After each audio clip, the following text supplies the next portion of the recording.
glove box, just those two small black bags. Glove box. Yes, Your Honor. Absolutely. It was in the glove box. Stop it. Are you losing?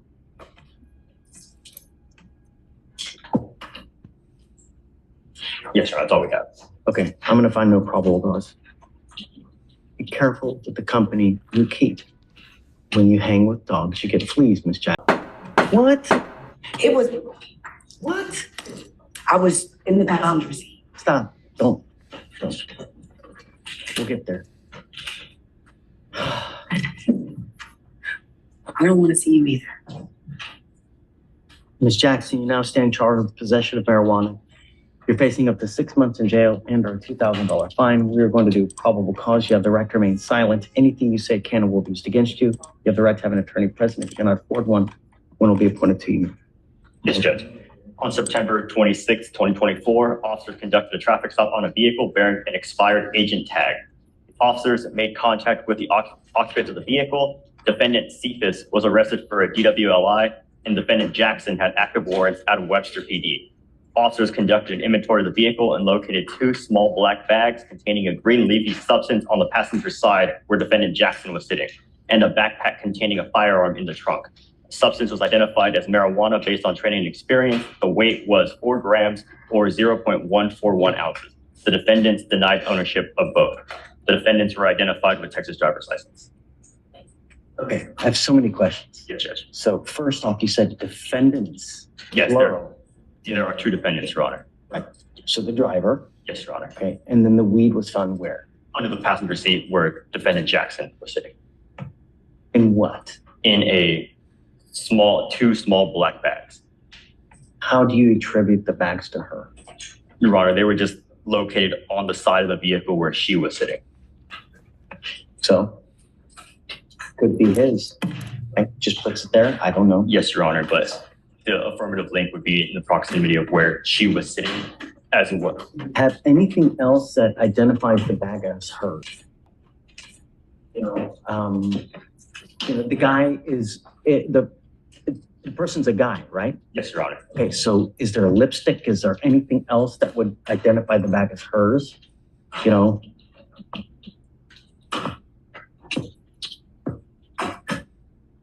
Your Honor. All we have is that it was located on the passenger side glove box, just those two small black bags. Glove box. Yes, Your Honor.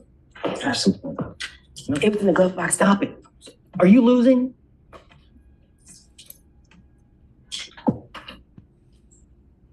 Yes, Your Honor. That's all we have. Okay, I'm gonna find no probable cause. Be careful with the company you keep. When you hang with dogs, you get fleas, Miss Jackson. You know this. Come on. All right, please take a seat. Good morning, Miss Wimbush. Ma'am, you are charged with interference with the duties of a public servant. You're facing up to 6 months in jail and or a $2,000 fine. We are going to do probable cause. You have the right to remain silent. Anything you say can or will be used against you. You have the right to have an attorney present. If you cannot afford one will be appointed to you. On September 26, 2024, at approximately 1:15 p.m., an officer responded to a call at the TSU Library Center located at 3100 Claiborne Street in Harris County, Texas, regarding a disturbance. The officer made contact with the individual causing the disturbance, and the defendant approached asking officers what's going on and what did she do. The officers repeatedly asked the defendant to step back, and she became belligerent, asserting that they were at her store. She eventually complied and moved away, but she insisted that a police supervisor be called to the scene. TSU Sergeant Barnett arrived and spoke privately with the defendant. Afterwards, responding officer requested the defendant's information to report her behavior to her supervisor in the university. The defendant refused to provide it and attempted to bypass the officer. When the officer asked her to identify herself again, the defendant declined and attempted to walk away. As the officer tried to detain her, she began to throw herself on the ground and yell, escalating the disturbance. Several officers issued verbal commands for her to comply. The defendant continued to resist, jumping around and asserting her rights. The officer attempted to escort her outside. The defendant then wrapped her arms and legs around a pole, continuing to yell. The officers physically pried her from the pole and detained her. Defendant used her body weight to resist and push against the officers. Defendant was then placed in the back of the patrol car without intent. Okay. What's she doing wrong? So it appears she wasn't the initial person causing the disturbance, but when they came to respond to the disturbance that they were called for, she intervened. And once they asked her to remove herself from the situation, she And you didn't say, when you initially started saying about everything, you didn't say that she was the initial cause of the disturbance, that there was a call for a disturbance. They get out there and she, I guess. So what it says is that they made contact with the individual that was causing the disturbance, and then the defendant approached asking. See, right. So she just comes up, starts being nosy, right? Right. And then she basically, I guess, is trying to leave. And then they start asking her for her information. Well, they were asking her to leave the scene so that they can respond to the disturbance, and she wouldn't comply. I think that's the issue, that she wouldn't leave when Did they you asked her. say that? Yes. They asked her to move away from the scene and she refused to comply. Show me, will you read that part again? So when she approached the officers repeatedly asked the defendant to step back, and the defendant became belligerent, asserting that they were at her store. She eventually complied and moved away, but So she complies, she moves away, right. But then she came back. okay? And so at that point, when she returned, they asked her to identify herself. She refused to provide her identification. And then at that point, when they asked her to identify herself, she attempted to bypass the officers. She leaves, she's trying to leave. She is attempting to, She's leaving. attempting to leave again. And then they start bucking up to her. Sure, yeah. Judge, what is this case? It's on for tomorrow's docket. Let me give you the cause number. 251-1137.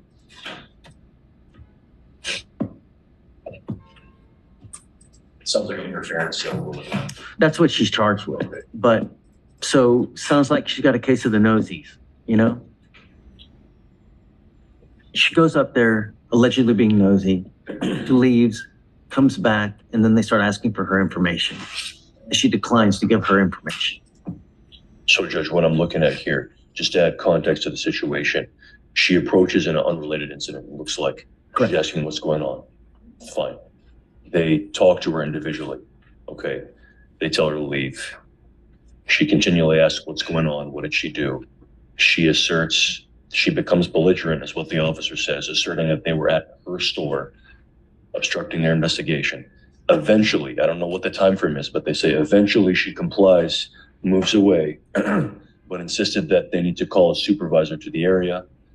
A sergeant then spoke with her privately. After they responded and they requested her information to report her behavior to her supervisor at the university, and to identify her, which she refused to do. She then attempts to bypass officers. They ask her for identification again. They're detaining her. She says no. But what's the interference? What did she specifically do? Well, She's just talking to them. I understand, Right. Judge. She's talking to them, but she's saying that they're at her store. She's belligerent, telling them to leave. They're at her store. The position of the state judge is that did obstruct their investigation. I mean, it's not in this. There's multiple senses of obstruction in our opinion. It's not. Are you losing right now? Okay. Yeah, I'm not buying it. Okay. I'm not gonna do it. All right, I'll find no probable cause. I'll dismiss the case, Judge. When you go up and you get into a pissing match with officers, who's gonna win? Who's gonna win? Every single time. If you go up and you mess with someone who has the power of arrest, you're going to lose every single time. Don't go. It's not hard. I found no probable cause in your case, ma'am. Just be careful, okay? Can I ask a question? Sure. If I want to press charges, or Don't, you know what? Let sleeping dogs lie. Don't. they assaulted me, though.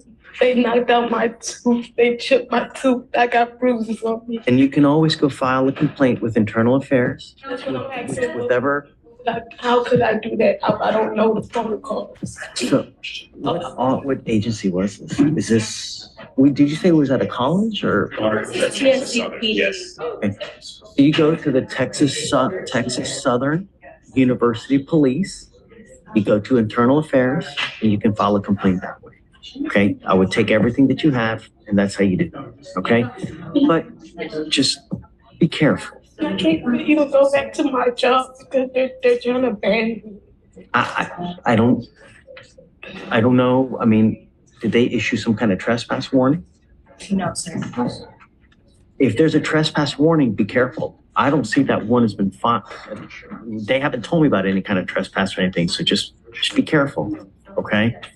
But I found no probable cause. They're going to dismiss your case, okay? Just be careful in the future, all right, man? Okay, please. Good luck, okay, Ms. Wimbush?